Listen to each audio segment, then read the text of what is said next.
সকাল সকাল উঠেই চলে গিয়েছিলাম রান্নাঘরে। আজকে রান্না করব বাটা মাছের ঝোল। সেই কারণে প্রথমে গিয়ে ফ্রিজে অনেক টানাটানি করার পরেই কন্টেনারটাকে বাইরে বের করতে পেরেছি। তারপরে মাছগুলোকে জল দিয়ে ভিজিয়ে রাখলাম।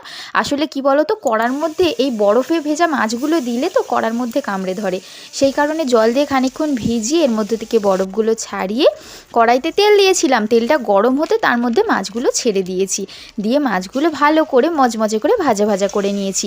আর এদিকে দেখো, কড়াইয়ের মধ্যে দিয়েছি 5 ফোড়ন, শুকনো লঙ্কা, তেজপাতা দিয়ে ফোড়নটা ভাজা ভাজা করে তার মধ্যে বিভিন্ন রকমের সবজি দিয়েছি। এখন না ডাঁটার সিজন চলছে, হ্যাঁ সজনে ডাঁটা, তাই সব কিছুতে এখন সজনে ডাঁটা দিতে হবে। সেই কারণে আজকে ঝোলটাও করেছি সজনে ডাঁটার বিভিন্ন ধরনের সবজি দিয়ে। তোমাদের সাথে গল্প করতে করতে এদিকে তো আমার ঝোলটা ফুটেই গেল। আর দেখো, শেষে আমি দিয়েছিলাম একটু জিরে বাটা দিয়ে ঝোলটা ফুটিয়ে তার মধ্যে মাছটা দিয়ে দিয়েছি। এবারে ভালো মতো ফুটে গেলেই আমাদের ঝোল কিন্তু একেবারে রেডি। আর আজ শুধু মাছের ঝোল রান্না করিনি, সাথে আরও অনেক কিছু ছিল। তো আজ